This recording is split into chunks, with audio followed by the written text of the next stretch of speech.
Study the art of persuasion, practice it, develop an understanding of its profound value. And that's why we're going to spend some time with it. This is the skill that they didn't teach you in school.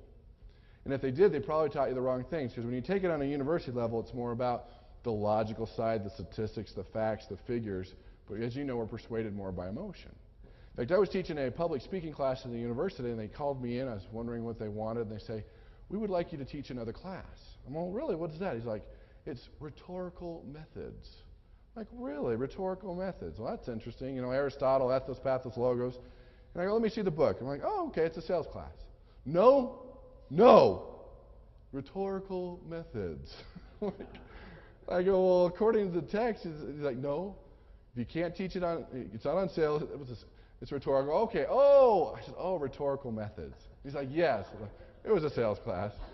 But when you look at the textbooks, it was all about these models and the figures and the logic.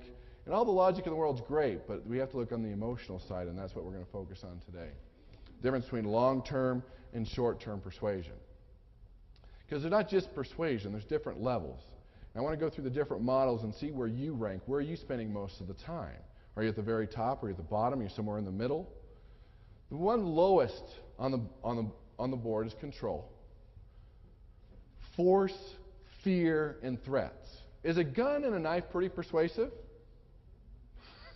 Al Capone, the great gangster, I don't say great, the gangster, said, "You can get pretty far with a nice word, but you get much farther with a nice word and a gun." And a lot of people do that, don't they? They have this force, this fear, this manipulation. And we'll be, people take advantage of it a few times, but long term it makes a huge difference. So let's go through the different examples in the scenario. Let's say you're vice president of a company, and the promotion's in the air. You feel the promotion. Everyone's talking about it. You're next in line to be president because the president's going to go on to another division of the company, and you're excited. You've been there for a while, and then the president calls you in and says, "You know what? We heard some great things about you. You might be in line for the promotion. I have one task for you. There's a new charity in town that we've decided that we're going to be working with, and we need to raise $25,000 for this charity. I want you to raise it. You have 2 weeks. Don't talk to me about it. I don't care how you do it. Raise $25,000. Wow. So you do the math, and that's about $250 per employee. How are you going to do it? How are you going to figure it out? How are you going to talk to them? You could use control and coercion. You could meet them out in the parking lot with a baseball bat. You could say, "I know where you live, and there's been a lot of fires in your neighborhood lately, hasn't there?" It would work in the short term, but that's not where we want to be. But people do focus on them. That's what some people do. That's all they know. It's easy, and it works in the short term. The next one is coercion, where you have that pressure, that manipulation, that intimidation. Coercion, we see that all the time. People doing things, forcing their way, just kind of working the system. So you try to figure out how to do it. You say, well, coercion, you could sit down with the employees and say, "Look, if you do not donate $250 to this charity, I will give you a bad job evaluation. You probably won't get a raise, and you'll probably lose your job." Would that work? It would for the short term.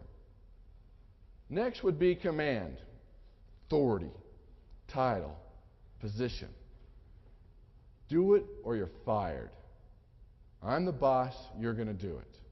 You're using your authority in that position. Then there's compliance. Incentives, benefits, rewards. See, we talked about rewards, didn't we? Look, need $250. It's a great charity. You donate, I'll give you an extra 2 weeks paid vacation next year. Would you do that? Does that sound pretty good? That's worth $250. But once you reward them for it and you need $250 again the next year, guess what they're going to want? They're going to want that vacation. Going up the ladder again is compromise. Negotiation, barter, mediation, where they know that you're giving away vacations and they know that you're in a rock and a hard place. You go back and forth. "Well, I'll take the vacation, but there's this proposal that I need you to okay." And he says, "Well, I'll okay the proposal, but I'll only give you 1 week vacation."